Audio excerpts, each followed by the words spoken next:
आज मेरे weight loss challenge का डे 2 है, तो मैं आपके साथ अपनी मॉर्निंग की बहुत ही हेल्दी और प्रोडक्टिव रूटीन शेयर कर रही हूँ। सर्दियों के इन छोटे दिनों में भी मैं अपने सारे घर के कामों को कैसे इजीली मैनेज करके अपना पूरा दिन आसान और पुरसुकून बनाती हूँ, अपनी चंद एक आदतों की वजह से। और ब्रेकफास्ट की बहुत ही मज़ेदार सी, यमी सी और हेल्दी सी एक रेसिपी शेयर करूंगी जो कि खा के आपको सच में मज़ा आ जाएगा। छोटे बच्चों के साथ जब उनकी स्पेशली तबीयत खराब हो, उन सब में घर को कैसे संभालना है आपने, इन सब के कुछ तरीके आपको बताऊंगी। सो आज का व्लॉग हर बार की तरह बहुत ज़्यादा इन्फॉर्मेटिव है। आपने प्लीज़ व्लॉग को पूरा देखना है बिना स्किप करे। और हाँ, एक बहुत ही अजीब सी चीज़ भी निकली आज मेरे घर से, जिसे देख के ना सच में मेरे रोंगटे खड़े हो गए थे। ऐसा ज़िंदगी में मेरे साथ पहली दफ़ा हुआ है, तो वो भी आपको दिखाऊंगी। बहुत ही अजीब सा सीन था। खैर जी, आज का व्लॉग पूरा देखिएगा बिना स्किप करे। किसी भी पॉइंट पे आपको वीडियो अच्छी लगे, पसंद आए, तभी एक लाइक और चैनल को सब्सक्राइब लाजमी करिएगा। अस्सलाम वालेकुम, क्या हाल चाल है, कैसी है मेरी प्यारी सी यूट्यूब फैमिली। अल्हम्दुलिल्लाह मैं ठीक हूँ, अल्लाह का करोड़ों बार शुक्र है।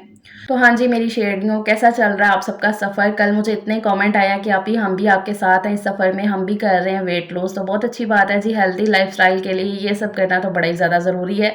आप सब भी अपने अपने कुछ तरीके मुझे बताइएगा कमेंट सेक्शन में, मेरे तो आप देख ही रहे हैं।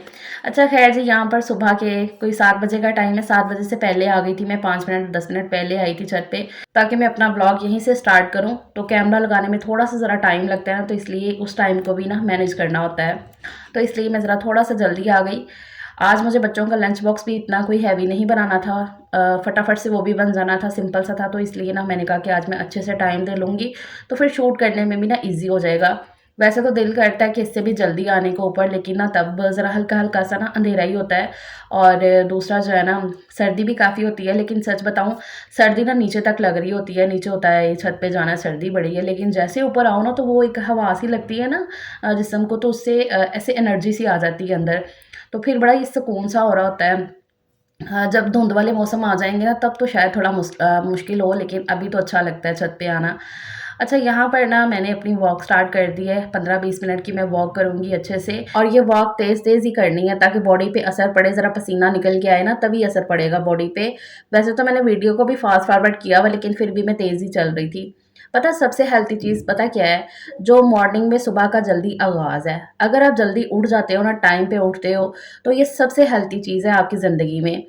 देर से उठना, ज़्यादा सोना, ये बहुत ही ज़्यादा जो है ना आपकी एनर्जी को लो कर देता है। ज़्यादा नींद इंसान की एनर्जी लेवल लो करता है। जितना इंसान अपना टाइम से जागता है ना, ये तो आपने हर कहीं न कहीं सुना ही होगा, हर चीज़ में बताते हैं कि जो सुबह का जल्दी आगाज़ है ना, वक़्त में बरकत हो जाती है और आपकी ज़िंदगी में भी ना बहुत ज़्यादा सुकून हो जाता है। अच्छा, यहाँ पर एक्सरसाइज़ का ये पहला स्टेप है जो मैं फ़ॉलो करती हूँ, ये मेरे बेली फैट के लिए ना बहुत ज़्यादा अच्छा है। इसके लिए आपने ऐसे अपने घुटनों को बारी-बारी से ऐसे उठाना है, और देख ही रहे हो कि मैं किस तरीके से कर रही हूँ, और मैं ये 100 टाइम करती हूँ। पहले दिन मैंने 50 टाइम किया था, और इससे पहले जब मैं लास्ट कर रही थी डाइट फ़ॉलो ना, तब तो मैं 200 भी अबव करने लग गई थी। और इतनी अच्छी ये एक्सरसाइज़ है ना कि आपकी घुटनों की दर्द, ये सारी जितनी भी एक्सरसाइज़ आप करते हो ना, उससे आपके घुटनों की, जिस्म की, कमर की जितनी भी तकलीफ़ें हैं ना, वो ख़त्म हो जाती हैं सच में। अच्छा, पहला स्टेप वो है, मैं वो फ़ॉलो करती हूँ। आज मैंने 100 टाइम वो किया था, और उसके बाद ये दूसरा स्टेप है। ये बेली फैट के लिए है आपका, वो भी बेली फैट के लिए था स्टेप। मैं ज़्यादातर बेली फैट के लिए, क्योंकि मुझे ज़्यादा यही प्रॉब्लम है, तो मैं यही चीज़ें जो है ना वो फ़ॉलो करती हूँ। तो ये वाला स्टेप भी बहुत अच्छा है। उसके बाद ये कमर की दर्द जो अक्सर होती है, और जो पीछे का जो फैट होता है ना गर्दन के जस्ट नीचे का, तो उसके लिए ये वाला स्टेप है। ये तीसरा स्टेप हो गया। और ये चौथा स्टेप जो है ना, ये मैं अपने फेस की, जो मेरा काफ़ी माशाल्लाह से हेल्दी फेस है और डबल चिन की जो प्रॉब्लम है ना, उसके लिए ये वाली एक्सरसाइज ठीक है। यही 4 एक्सरसाइज मैं पहले भी करती थी और मुझे बहुत अच्छा फ़र्क पड़ा था, और अब फिर से मैंने यही स्टार्ट की हुई है, और इंशाल्लाह इंशाल्लाह अब तो जो है ना मैंने बहुत अच्छा रिज़ल्ट लेना है इससे। और कसम से मैं बताऊँ, ये सारी एक्सरसाइज करने से ना आपकी जितनी भी तकलीफ़ें होती हैं ना, कमर दर्द, जिस्म दर्द, बहुत ज़्यादा ये हमें ना प्रॉब्लम्स रहती है। एक दफ़ा ये सारी एक्सरसाइज करना शुरू कर दो, आप कोई भी एक्सरसाइज कर लो, अपनी बॉडी को सिर्फ सुबह के टाइम मूवमेंट अच्छी से अच्छी देनी जो है ना, यकीन करो सारी तकलीफ़ों की ये एक ही दवाई है कि सुबह के टाइम एक्सरसाइज। अगर आप नहीं भी वेट लॉस कर रहे हो ना, तब भी एक्सरसाइज बहुत ज़्यादा ज़रूरी है। तो मैं आपको यही रिकमेंड करूँगी कि आप लाज़मी अपना जो है ना लाइफ़स्टाइल हेल्दी बनाएँ। ज़रूरी नहीं है कि आप वेट लूज़ कर रहे हो तभी आपने एक्सरसाइज़ करनी है, आप वैसे भी कर सकते हो, बहुत ज़्यादा आपको सुकून मिलेगा। तो खैर जी, मैंने अपनी एक्सरसाइज़ कंप्लीट की, अपनी वॉक वगैरह करके ना फिर मैं आ गई नीचे। आके मैंने पानी पिया, गर्म पानी करके मैं पीती हूँ एक्सरसाइज़ और वॉक वगैरह करने के बाद भी ना, तो वो मैंने पिया। और बच्चे जा चुके हैं स्कूल, उनको हमने भेज दिया था। साथ के लिए उन्हें मैंने अंडा और ब्रेड बना दिया था, आज पैक कर दिया। और यहाँ के लिए वो जो है ना मूली का पराठा खा के गए थे। रात को ही उनका दिल कर रहा था मूली का पराठा खाने को। सर्दियाँ तो ये स्टफिंग वाले पराठे सबको ही बड़े पसंद है और मूली के पराठे तो सबके फेवरेट है मेरे घर में। मुझे भी बहुत अच्छे लगते हैं, लेकिन नहीं भई, अब कंट्रोल करना है, अब नहीं। और वैसे भी एक दिन अगर आप डाइट कर लेते हो ना, तो नेक्स्ट डे आपका खुद ब खुद ही नहीं दिल करता ऐसी चीज़ें खाने को। मेरा ज़रा भी दिल नहीं कर रहा था कि मैंने पराठा बनाया है स्लीम के लिए तो मैं भी खाऊँ, बिल्कुल भी नहीं। अगर एक दिन आप कर लेते हो ना, फिर नेक्स्ट डे आपका खुद का ही दिल जो है ना वो नहीं करता है खाने को ना फिर ऐसी चीज़ें, फिर आप हेल्दी खाते हो और उसी में आपको अच्छा लगता है। खैर जी, स्टीम के लिए मैंने मूली का पराठा तैयार किया, उनको दे आई और अपने लिए मैं बनाने लगी हूँ बेसन का चीला। ये मुझे इतना कोई पसंद है ना। अक्सर ऐसा होता है ना कि आप डाइट वाइट कर रहे हो ना, तो चस्के लगाने को दिल कर रहा होता है, क्रेविंग हो रही होती है कुछ पराठा खाने को या कुछ ऐसा करने को ना, तो तब आप ये बना के खा लो बेसन का चीला। इतना ये कोई मज़े का लगता है, हेल्दी होता है और आपकी जो क्रेविंग है ना वो भी पूरी हो जाती है। तो मैंने यहाँ पे बेसन के अंदर ना थोड़ा-सा नमक और कुटी लाल मिर्च भी डाली और साथ में ये मूली की स्टफिंग भी ऐड कर ली थी। मैंने कहा चलो अभी ये मेरा काम हो गया, वरना इसके अंदर आप कोई भी वेजिटेबल डाल सकते हो, शिमला मिर्च, गाजर, बंद गोभी, प्याज़ कुछ भी ऐड कर लो। अंडा भी ऐड कर सकते हो, लेकिन ये है कि मैंने अभी सिर्फ जो है ना इसके अंदर वही मूली की स्टफिंग ऐड कर ली है। और यहाँ पर मैं ये हैंडल आपको दिखा रही थी। मुझे ना कल ही एक कमेंट आया कि आप ये आपको जो स्टील वाला चॉपर है ना वो कहाँ गया है। मैंने लास्ट व्लॉग में जब ये यूज़ किया ना तब उन्होंने पूछा है। तो वो स्टील वाले चॉपर का ना ये वाला हैंडल है रेड वाला, तो ये ख़राब हो गया, इसके अंदर ना जंग लग गया है। हालाँकि मैंने इतनी एहतियात की लेकिन फिर भी। और ये प्लास्टिक वाला मेरा पुराना वाला चॉपर है, इसका भी हैंडल ही ख़राब था, तभी मैं स्टील वाला लाई थी। लेकिन फिर अभी मेरा कुछ दिन पहले चक्कर लगा तो मुझे ये वाला हैंडल ना मिल गया, इस वाले चॉपर का अलग से हैंडल मिल गया और सिर्फ 200 का मिला। मुझे बड़ी खुशी हुई, मैं ये ले आई। मैंने कहा कि चलो अभी मेरा तो काम चल गया, क्योंकि ये काफ़ी यूज़फुल है किचन के लिए। मिनटों का काम सेकंडों में हो जाता है और मुझे ऐसे किचन गैजेट्स बड़े अच्छे लगते हैं जो सस्ते भी हों और काम भी आसान कर देते हैं। सिर्फ इसके हैंडल की एहतियात करनी पड़ती है, वही ज़रा ख़राब हो जाता है जल्दी। उसको एक तो धो ना, और दूसरा जो है ना अगर वो कभी जाम हो ना, दिक्कत करे ज़रा पुश करने में, तो उसमें थोड़ा सा ऑयल ऐड कर लो तो सही हो जाता है। अच्छा ख़ैर, यहाँ पर मैंने क्या किया है कि ना ये घोल तैयार कर लिया था बेसन में, जो मैंने सारी चीज़ें डाल के रखी। इसीलिए मैंने चॉपर में कर लिया था कि उसका ना घोल अच्छे से फिर बन जाता है, फटाफट से हो जाता है। और उसके बाद बस मैंने तवे को ग्रीस कर लिया था थोड़ा-सा ऑयल डाल के, और उसके बाद बस ये बेसन का बैटर उस पे मैंने फैला दिया। पतली सी रोटी इस तरीके से बन जाती है। साथ-साथ मेरी कोशिश होती है कि मैं किचन को समेटते हुए जाऊँ। और यहाँ पर ना हल्की आँच पे आपने रखना है, हल्की धीमी आँच पे इसे पकने देना है। एक साइड में जब पक जाएगा ना अच्छे से, जब ना ऊपर से बिल्कुल बेसन ड्राई हो जाएगा ना, इट्स मीन कि चीला पक गया है। तो फिर इसकी जो है ना आपने साइड चेंज कर देनी, दोनों साइड से अच्छे से पका लेना है, धीमी आँच पे ही पकाना है। तो ये मज़ेदार सा बेसन का चीला तैयार हो जाता है। खाने में इतना ये कोई टेस्टी लगता है। मैंने तो सिर्फ़ ऐसे ना मूलियों की वो स्टफिंग ऐड कर दी थी। मैंने कहा मैं क्या अलग से कुछ कटिंग वगैरह करूँ ना सब्जियों की, लेकिन यकीन करो ये इतना कोई मज़े का लगा ना, ऐसे वो मूलियों की वजह से बहुत टेस्टी लग रहा था। हाँ, सिर्फ़ क्रिस्पी नहीं आज उतना बना था जैसे ये बनता है ना क्रिस्पी, बाकी बहुत टेस्टी लगा था। दही के साथ खाने में बहुत ज़्यादा मज़े का लगता है। और साथ में आधा कप चाय है, मैंने चाय भी ज़रा कम कर दी है, और शक्कर वाली, मीठा मैं जो है ना चीनी बिल्कुल अवॉइड कर रही हूँ, तो उसकी जगह मैं शक्कर यूज़ कर लेती हूँ। तो इस तरीके से मेरा जो है ना मज़ेदार सा और हेल्दी सा ये नाश्ता बन के तैयार हो गया था। यहाँ पर मैं लेकर आ गई हूँ, बैठ गई हूँ। स्लीम की मैंने अलग से चाय बनाई थी, अपने लिए अलग से बनाई। जब करना है तो फिर करना है, अच्छे से करना है तो कोई नहीं, सारा कुछ मैनेज हो जाता है। सिर्फ़ आपका जो है ना टाइम मैनेजमेंट अच्छा हो ना, तो आप सब कुछ ईज़िली मैनेज कर सकते हो। तो स्लीम ना इसीलिए घर पे रुके हुए थे, बच्चों को छोड़ के वापस आ गए थे, क्योंकि ज़यान की तबीयत सही नहीं थी। रात से ना उसे बुखार हुआ है, गला भी उसका काफ़ी ख़राब है, तो वो मेडिसिन मेरे से बिल्कुल नहीं खाता है, बहुत तंग करता है मेडिसिन खाते हुए मुझे। तो फिर इसलिए ना स्लीम कह रहे थे कि मैं ना उसे मेडिसिन दे के फिर ही जाऊँगा। तो ज़यान के उठने का वो वेट कर रहे थे। फिर अभी ज़यान उठा है, उसको थोड़ा-सा उन्होंने फ्रेश किया, फिर मैंने उसे नाश्ता करवाया है, अंडा और ब्रेड बना के दी, उसने नाश्ता किया।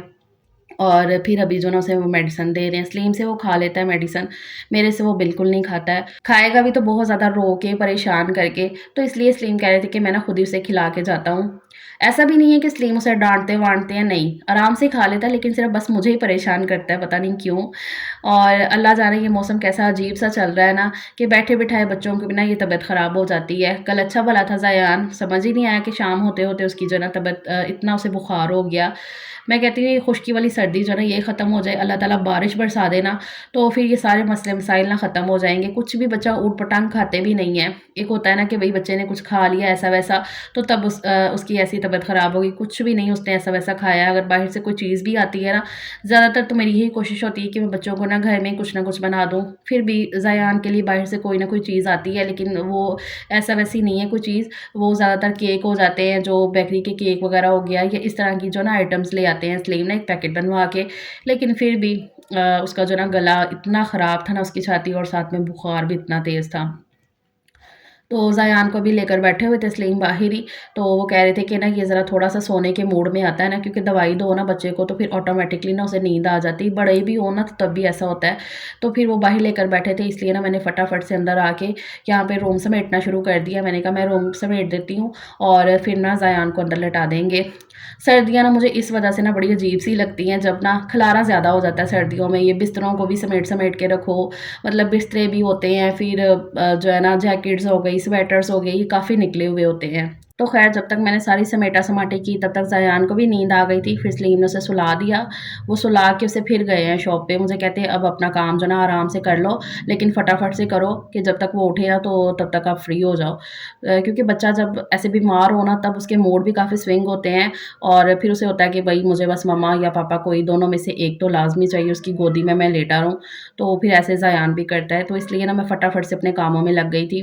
यहाँ पर मैं चूल्हा वगैरह अच्छे से साफ़ कर रही हूँ और ये जो सामने की वॉल शीट है ना, ये भी मेरी थोड़े दिन पहले जल गई है। इतना मुझे कोई अफ़सोस हुआ ना इसके जलने का। 1 साल हो गया इसको लगे हुए 1 साल, हाँ, पूरा 1 साल हो गया। लास्ट दिसंबर में ही हमने लगवाई थी, 31 दिसंबर में मेरे घर ये काम लगा था वॉल शीट वगैरह का, सीलिंग वगैरह का, तब भी मैंने व्लॉग बनाया था। तो तब से ये लगी हुई है, इतनी आप सबको पसंद भी आती है, मुझे भी ये बड़ी अच्छी लगती है और बड़े अच्छे तरीके से लगी हुई है। आप सब पूछते भी हो कि आप ये आपने खुद लगाई है, तो नहीं ये हमने लगवाई थी बाहर से ना, तो लेकिन ना ये जल गई है थोड़े दिन पहले, वो भी इस चूल्हे की वजह से। जो पहले वाला मैं चूल्हा यूज़ करती थी ना पुराने वाला, उससे कभी ऐसा नहीं हुआ था कि मैं चाहे जितने मर्ज़ी पतीले चढ़ा लेती थी ना, लेकिन कभी ऐसा नहीं हुआ कि वॉल शीट पे जो ना असर पड़ा हो ऐसे, वो जली हो। लेकिन इस दफ़ा जो है ना, इस चूल्हे की वजह से शायद मुझे हटाना इतना वो याद नहीं रहा, तो मैंने जिस दिन वो बनाया ना गाजर का हलवा, उस दिन हुआ है ये। तो बड़ा ही मुझे दुःख लगा, वो सारी उसपे सिलवटें आ गई हैं और दीवार से वो उखड़ भी गई है। ख़ैर चूल्हा वगैरह पूरा साफ़ करके उसके बाद साथ ही ना मैंने अपने लिए पानी भी बना लिया था। जब तक पूरा किचन साफ़ होना तो ये पानी भी बन के तैयार हो गया है मेरा। पानी को मैंने गर्म करके इसके अंदर वही जो मैंने पाउडर बना के रखा हुआ है, ज़ीरा, सौंफ, अजवाइन, मेथी दाने वाला, वो ऐड कर दिया इसके अंदर पाउडर, और बस ये पानी बन गया। ये पूरा दिन मैं ये पानी पीती हूँ डाइट में। तो ये मैं बना के ना अपने यहाँ पर रख लेती हूँ साइड टेबल पे, तो फिर पीती रहती हूँ, क्योंकि ज़्यादातर सर्दियों में ना आपके रूम में ही आपका ज़्यादा टाइम गुज़रता है जब आप फ्री हो, और मुझे तो यूट्यूब का फिर कुछ ना कुछ काम करना पड़ता है, तो फिर इसलिए यहीं पे मैं होती हूँ। यहाँ पर ज़ायान को भी साथ-साथ देख रही थी और साइड टेबल पे जितनी भी एक्स्ट्रा शीशियाँ थी ना, दवाई वाली जिनमें से ख़त्म हो गई थी दवाई, वो मैंने कहा हटा देती हूँ। इतना मैं यहाँ से कोशिश करती हूँ ना कि दवाइयों की शीशियाँ उठा के फेंक ही दूँ। मैं ना घर में एक्स्ट्रा ऐसे जो ना बुखार की, ज़ुकाम की ये जो सिरप है ना मेरे घर में रहते हैं, कि ज़रा-सा भी हो बच्चों को मसला ना तो फ़ौरन से दवाई तो दी जाए। तो फिर जब बच्चों को दवाई ऐसे रूटीन में दी जा रही हो ना, तो वो मैं साइड टेबल पे रख देती हूँ कि एक तो याद भी रहता है और ज़रा सही रहता है। अब यहाँ पर इधर हॉल की बारी आ गई है, ये सोफ़े का कवर सेट कर देती हूँ अच्छे से। ये रात को ना मैं उठा देती हूँ क्योंकि ये बिछाना होता है ना पूरा, तो रात को मैं हटा देती हूँ और दिन में ऐसे सफाई करते हुए ना दोबारा से ये कवर चढ़ा देती हूँ, और ये कवर काफ़ी अच्छा भी लगता है इसके ऊपर चढ़ा हुआ। एक तो एहतियात हो जाती है, ज़रा गंदा वगैरह होने से बच जाता है, और दूसरा फिर अच्छा तो लग ही रहा होता है। सिला भी काफ़ी सही है, ये बिल्कुल फिट-फाट सिल गया है। अच्छा, ये जहाँ से मैं लाई हूँ ना लंडा बाज़ार से, मैंने उस दिन दिखाया ना आपको, तो इतने कमेंट आए हैं कि आप ही वो कहाँ पे लगता है, तो हमारे घर के नज़दीक ही इधर ताजपुरा है, इधर गाज़ियाबाद के नज़दीक ताजपुरा, तो वहाँ पे लगता है हर संडे को ये संडे बाज़ार।